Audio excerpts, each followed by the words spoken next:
If you ever wished you can have 5 minutes of independent play so that you can actually cook dinner, today's video is going to be something that has revolutionized the way I do things, and it has worked with my clients. So today I want to share you that little secret. So let's get started.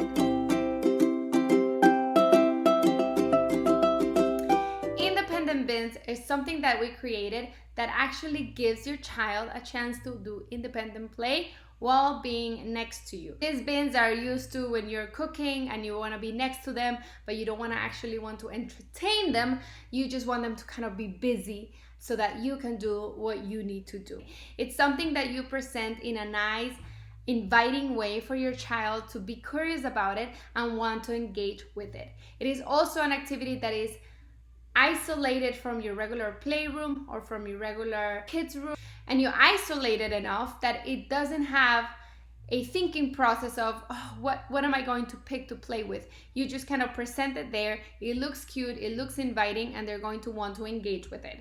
So the key to an independent bin is you need a bin or a tray, and you need to use toys that you usually don't use or have accessible often. So it looks like it's something new, it looks like it's something inviting, or you present it in a way that it is engaging and inviting. So I'm going to show you a little bit of those ideas. So you can do it. I have done independent bins while sitting on a table next to the kitchen.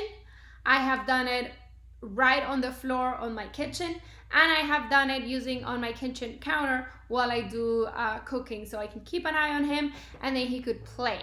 So what is an invitation bin? Well, you know how Aunt Susie went to the dollar store and got you, not the dollar, but like went to Target and got you that, bucket of dinosaurs with counting numbers, okay? And then you're like, we'll never play with this. These are the type of toys that you could use. They are toys that they can play on their own. They're not going to make a mess, and they're safe. So if you have a little one, maybe these little eggs are a little too small, so you wouldn't want to give them something, but you want to give them toys that they can independently explore without having any instructions on how to play and how to use it. And it doesn't make a huge mess that then you're just going to be so frustrated that they're using it. So you don't want to do like a bin of uncooked rice, because that's gonna go everywhere. So these are a few options that you can use when it comes to independent play. A lot of these independent bins I use are my DIY toys. So it is a carton of milk with a hole in the bottom and some pom-poms, and they can put the pom-pom in the top and it goes right on the bottom. Toys like that, toys that you can come up with. It is a yogurt container with a hole in the middle and some balls that they can put in and out, or little pasta or little pom-poms or things like that. Even seashells could work. So some of the bins that I have used are just the regular bins that I use for sensory play. I have also used shallow trays. And the idea is that it contains the activity to this specific area. So this bin becomes something special. You don't want to use that same bin for all the other activities, because then it loses how special it is. This is a bin from the Target section. It is $3, and it goes out on sale usually in August for back to school. So they might not have it now, but if you're in school season or this coming up, you might want to grab these. You can also use a regular serving tray or a regular wooden tray. You can go to the thrift shop and they have a million. If you need help with trays, I can definitely help you with that. Things that I have used for my independent play are puzzles. So this little bear, you can go ahead and dress the bear, and this was found at Ross. So it's puzzles that they don't need my help with to play with, yet it's engaging enough that they can use it. These are toys that I keep on a separate shelf. Actually, it's on this cabinet right here.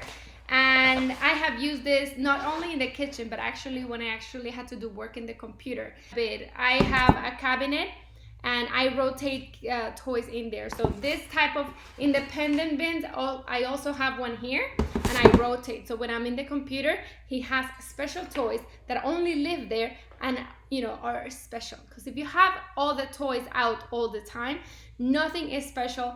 Everything is too many choices, and they'll never pick out anything. So if you need help with what toy rotation is, I do have a master class for an hour, and I will give you access to that. I will leave you a link so that you can access how I do toy rotation, and then you can implement some of those strategies. The idea of the independent bin is that it is something special that doesn't come out often. It comes out when you need it. So it's gonna give them that special treatment, and then they're going to wanna be engaged. I have done magnet tiles. These are little magnets. So these are great because they can build and be creative. These are called open-ended. There's no right or wrong way to use them. Unless you're eating them, then that's the wrong way to use them. But these little tiles, you can give them with a tray. You can use actually a cookie tray that actually has magnet. So it gives them a little extra to play with. Other things that I have used. These were from a party. Actually, it was my party. I gave this as the goodie bag. And these are little toys, and I've seen them at the dollar store. Not these specifically, but the same idea, that they connect to each other. So they can come up with their own things. You can give them a little bucket next to it, and they can put the little people in and out. So they can be creative with little loose parts like this. So things that connect to each other. A lot of the toys that I use for these independent bins are bins that work on fine motor skills. So any of those little movements in the hands and finger movements and things they have to twist and turn, that's gonna get them engaged on their own to work on that specific skill. So not only you're entertaining them, but they're actually learning something out of it. And if they're working on a specific skill, they're going to be engaged with the activity. If I give them something that's too easy, then they're not gonna be as engaged. So if you give them something and they're not into it, it could be that they're just don't feel like working on that specific skill. I have done these, and I have tons of toys, recommended toys in my Amazon recommended list. If you don't have any of these toys, but you know, usually Christmas comes around and you know, grandma goes crazy. So these little toys, you put the little key inside. That's not the, oh yeah, it is the right key, 7 and 7. So I have presented these in a way. You don't want things that have too many loose pieces, because again, the idea is for them to get independent play and not for you to go crazy looking and picking up after them. If you have an older toddler that's not putting things in their mouth and feel more comfortable, I have done something that's called loose parts, which are like little pieces of trinket things that you find around the home that have no meaning unless you give it a meaning. So I have done Play-Doh, and Play-Doh can go the right way or the wrong way. It can be all over the floor, or they can actually keep it in the tray, and you actually want to teach them to keep the Play-Doh in the tray. So once they're used to that, you can add Play-Doh to that independent tray. And I have used bolts and screws, and I actually did go to Home Depot and spend $10 on all these type of screws, and these make wonderful, I mean, they're heavy, they smell different. You can make imprints with the screws. You can look at, we did this one. So this is a great fine motor skill right there. So you don't always have to buy the toys, you can always make them. So that was a fun project. These are toys, again, from Amazon learning stores that work on fine motor. I wouldn't give him the whole bag of screws. I would just give them a few. So I would just present it nicely in the tray, not just give him the box, because that's not inviting. But maybe I could put the little screws in a bowl with the little bzz on the side. I don't know what the bzz is called. Screwdriver? No. Whatever that, drill. It's a drill. So I put the drill on the side, a little bowl of the screws, and then the little template so they can go zzz, zzz, zzz. all those little toys that you're like, Amazon shop, like what should I buy? Like look for those fine motor toys and keep them. Like these are toys that you don't want to have in your playroom because then all the pieces are gonna get lost.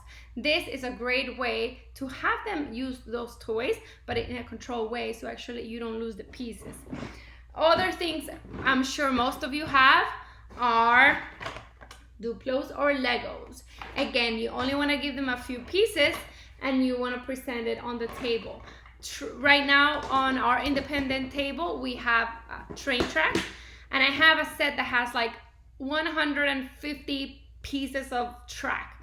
I took a track that's just a circle and a few train pieces, and that's my independent play. So it's a little bit to play with that really they have to really engage in their creativity and trying to use what they have, and it's little enough that cleanup is not too much of a hassle for mom. And that's about it what I have.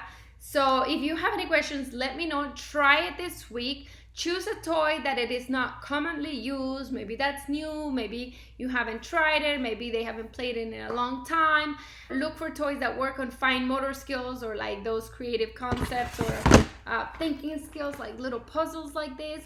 Things that don't have too many pieces. If your collection has too many pieces, just reduce it. They only need just a little bit, and then try for them to work next to you while you're in the computer or next to you while you are in the kitchen. Those are a few ideas. It is called independent bins, and it is just meant for them to play independently. So you don't want to use a toy that needs a lot of instructions, that needs a lot of help, that's gonna cause frustration. You want things that are easy, open-ended, which means like they can manipulate it and create their own game and test their abilities and challenge themselves with those motor skills.